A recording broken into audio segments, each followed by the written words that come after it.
"We don't serve certain kinds here," the waitress said, her voice dripping with disdain as she glanced pointedly at the lone black woman who had just walked through the door. Little did she know, her life was about to change. The diner's neon sign buzzed faintly in the humid Texas evening, casting a flickering glow over the cracked asphalt of its parking lot. Inside Ruby's Roadside Grill, a kitschy establishment with faux rustic decor and sticky vinyl booths, the air was thick with the smell of fried chicken and stale coffee. It wasn't much, but it had earned a reputation for being authentic among locals who liked their meals greasy and their waitstaff unapologetically brash.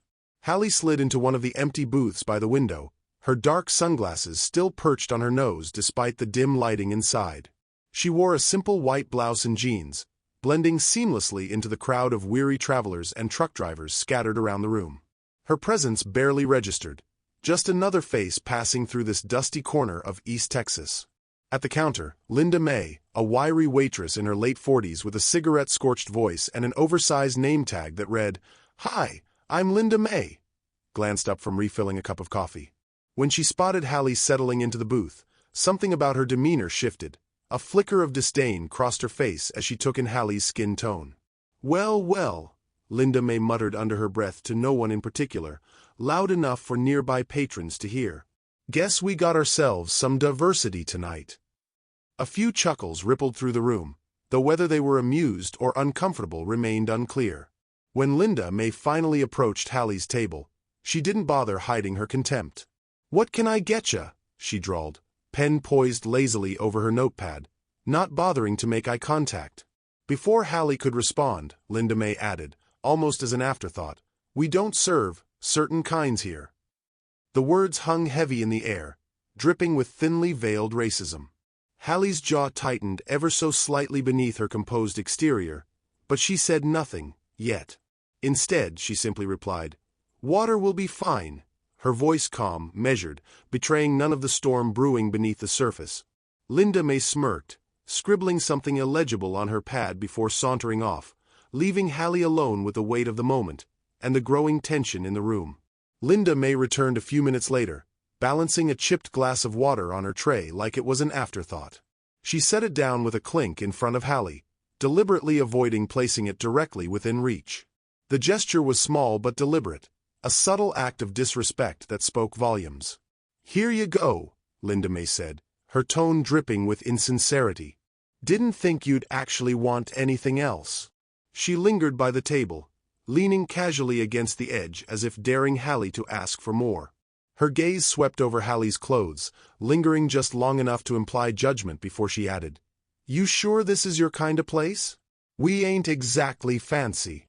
Halle looked up from the menu she hadn't even opened yet, meeting Linda Mae's eyes briefly before responding with practiced calm. "It's fine," she said softly, her voice smooth and unwavering. "I'll take the chicken fried steak." Linda Mae snorted, straightening up and crossing her arms over her chest. "Chicken fried steak, huh? That's rich comin' from someone like you." She let the implication hang there, heavy and loaded, glancing toward the kitchen where a few other staff members were pretending not to listen. A nearby truck driver, Earl, leaned back in his booth, chewing loudly on a piece of gum. He tipped his cowboy hat up slightly, squinting at Halle with a smirk. "What's wrong, darlin'? Never had good Southern cookin' before." His laughter echoed through the diner, joined by a couple of others who seemed eager to join in on the spectacle. Halle didn't flinch. She folded her hands neatly on the table, her expression unreadable. "No, thank you. Just the steak will be fine." Linda Mae rolled her eyes dramatically, jotting down the order without looking at Halle again. As she turned to leave, she muttered under her breath, "Shoulda known better than to come here. Some folks don't know their place." The comment stung, though Halle gave no outward sign of it. Instead, she reached for the glass of water, taking a slow sip while maintaining her composure. But Linda Mae wasn't done yet. Moments later, she reappeared with a pitcher, sloshing water onto the table as she refilled the glass unnecessarily. "You thirsty, sugar?"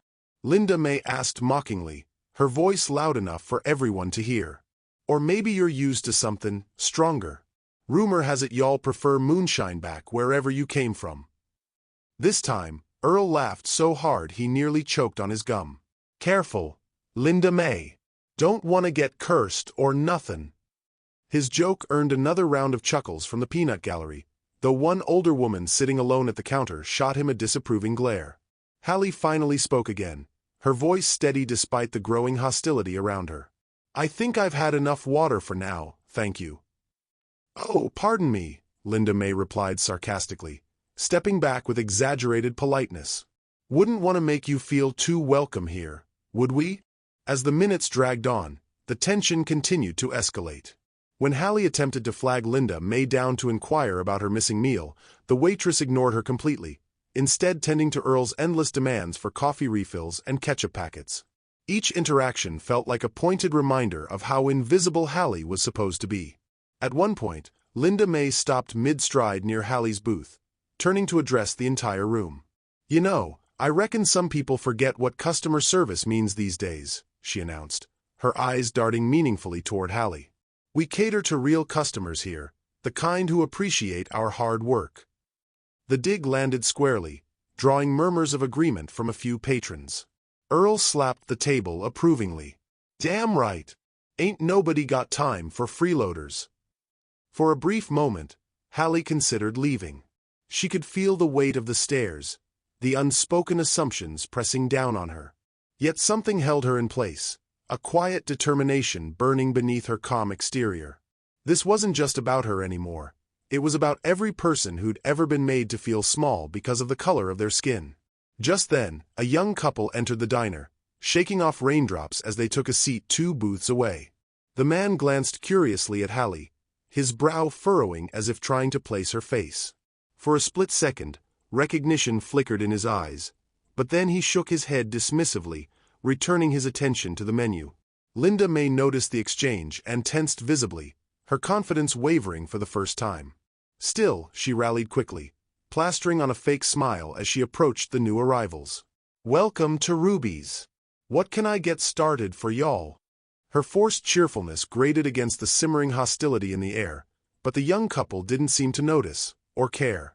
They ordered enthusiastically, oblivious to the drama unfolding just feet away. Back at Halle's booth, the silence stretched thin. Finally, Linda Mae returned, slamming a plate of food onto the table with unnecessary force. There you go, she snapped. Hope it meets your standards. Halle stared at the dish for a moment, noting how hastily it had been prepared. Then, without missing a beat, she picked up her fork and began eating, each bite deliberate and unhurried. It was clear she wouldn't give them the satisfaction of seeing her rattled. But Linda Mae wasn't finished. Leaning in close, she whispered venomously, "Enjoy it while it lasts, sweetheart. Next time, maybe stick to places that actually want your business." And with that, she walked away, leaving Halle alone once more, but only for now. The diner buzzed with low murmurs as Halle continued eating, her movements deliberate and unhurried. Linda Mae lingered by the counter, shooting smug glances toward her booth while chatting loudly with Earl about problem customers. But just as she was recounting how she'd put one in their place, the young couple who had entered earlier suddenly froze mid-conversation. "Oh my God," the woman whispered, her eyes wide as saucers. She nudged her partner urgently. "Isn't that? I mean, it has to be." Her companion squinted again at Halle, his jaw dropping this time. "Holy crap. That's Halle Berry. Like the Halle Berry." Their voices carried just enough for nearby patrons to overhear. Heads turned sharply, whispers rippling through the room like wildfire. Linda Mae froze mid-sentence, her smirk faltering. "What are y'all talking about?" she demanded, though there was a tremor in her voice now. Earl leaned forward, squinting suspiciously at Halle. Then, realization dawned on his face. "No way," he muttered, sitting up straighter. "Wait, that is her. Damn, she looks exactly like." Before he could finish, the manager, Carl, emerged from the kitchen, wiping his hands on a towel. He stopped dead in his tracks when he saw the commotion, his gaze following everyone else's toward Halle's booth. Recognition hit him instantly. His face went pale.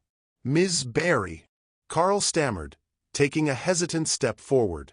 His voice cracked slightly under the weight of disbelief and fear. "Is that really you?" Halle set down her fork slowly, meeting his gaze with an icy calm that sent chills through the room. For the first time since she'd walked in, all eyes were on her, not out of mockery, but sheer astonishment. "Yes," she said simply, her tone clipped yet commanding. Every syllable seemed to echo off the walls.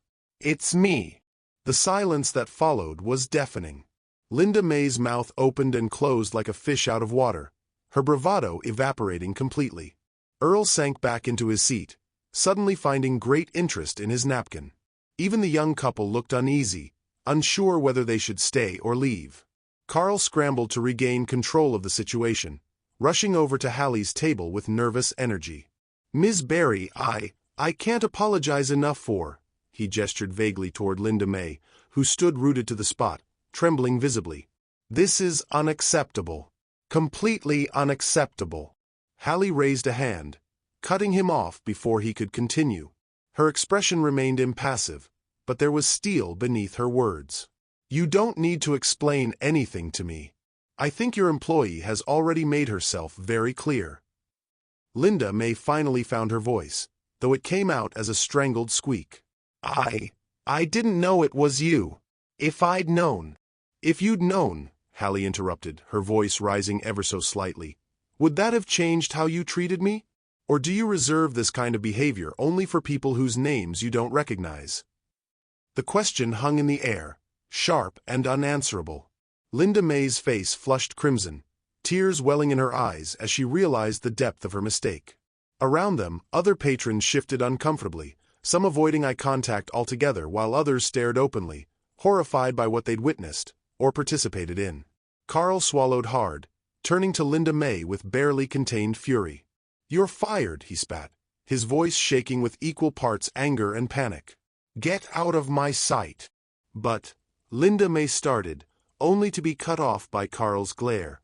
Defeated, she grabbed her apron and bolted toward the exit, slamming the door behind her. As the reality of the moment settled over the room, no one dared speak. Halle pushed her plate away, standing slowly. All eyes followed her every move, the power dynamic having shifted entirely within seconds. "This isn't about me," she said finally, addressing the stunned crowd.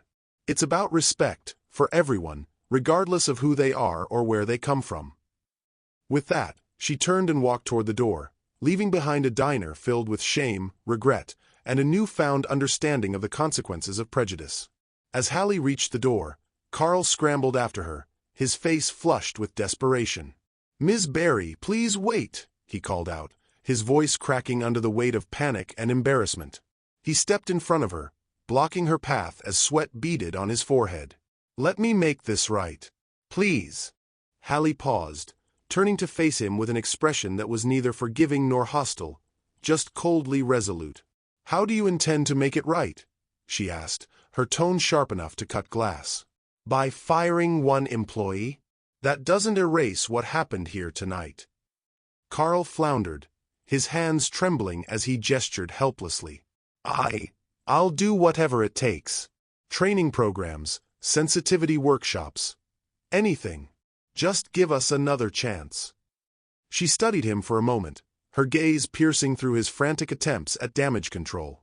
Finally, she spoke, her voice low but firm. "Actions speak louder than words, mister." "Carl," he supplied quickly.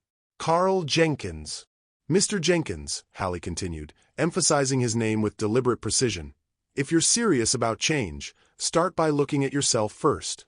Ask why no one in this room, not you, not your staff, not even your customers, spoke up when they saw something wrong happening right in front of them." Carl opened his mouth to respond, but no words came out. Behind him, the remaining patrons shifted uncomfortably in their seats, some avoiding eye contact while others stared at the floor.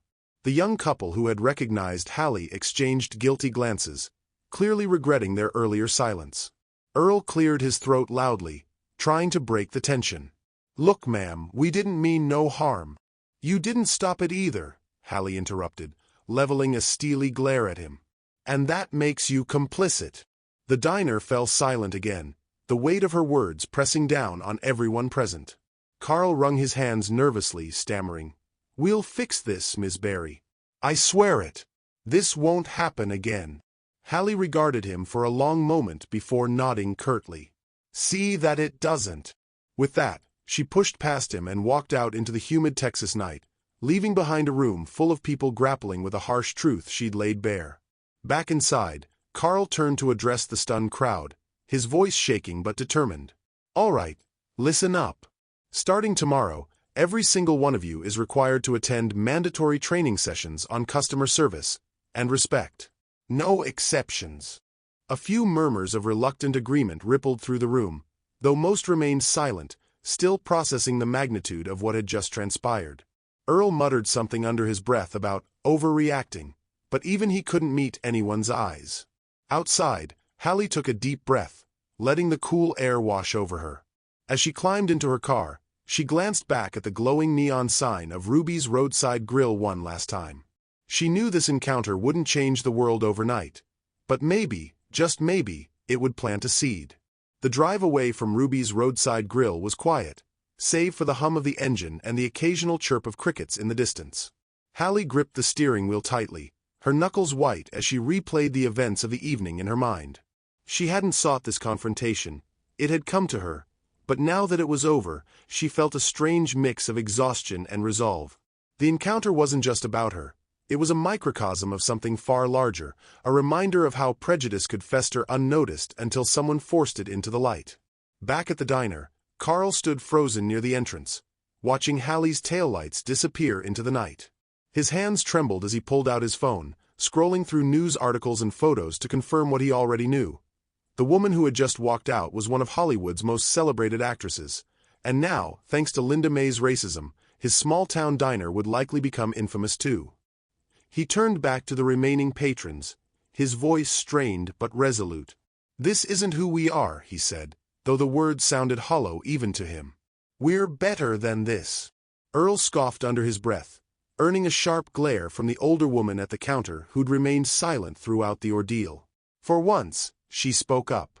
"No, Carl, maybe this is who we are. And if it takes something like tonight to wake us up, then so be it." Her words hung heavy in the air, forcing everyone to confront the uncomfortable truth they'd all been avoiding. The young couple exchanged another guilty glance before quietly paying their bill and leaving without another word. One by one, the other customers followed suit, each carrying with them the weight of what they'd witnessed, and their own role in allowing it to happen. By morning, word of the incident had spread like wildfire across social media. A local journalist picked up the story, quoting anonymous sources inside the diner who described Halle's composure and the raw power of her final words. Within hours, hashtags like #RespectForAll and #StandWithHalle began trending, sparking conversations about systemic racism and accountability, not just in small-town diners, but everywhere. At Ruby's roadside grill, Carl made good on his promise. Sensitivity training sessions were scheduled, and signs went up reminding employees and patrons alike that bigotry wouldn't be tolerated. But more importantly, there was a noticeable shift in the atmosphere, a newfound awareness among the staff and regulars. Conversations that might have gone unchallenged before were now met with uncomfortable silences or outright objections. As for Halle, she returned to her life, refusing interviews or public statements about the incident. When asked later during a press junket about the event, she simply smiled and said, "Change starts when people decide they deserve better, and refuse to settle for less." Her parting words resonated deeply, not only with those who had witnessed the encounter but with countless others inspired by her quiet strength. It was a lesson she hoped would ripple outward, planting seeds of reflection and growth wherever it landed. After all, sometimes the smallest encounters leave the biggest impact. Have you ever been in a situation where you saw someone being abused or mistreated? Share your experience in the comments. If you enjoyed this and want more content on inspiring Black stories channel like this, please like, subscribe, and hit the notification bell. Thanks for watching, and remember, real courage is not fearing the consequences, but prioritizing justice over comfort.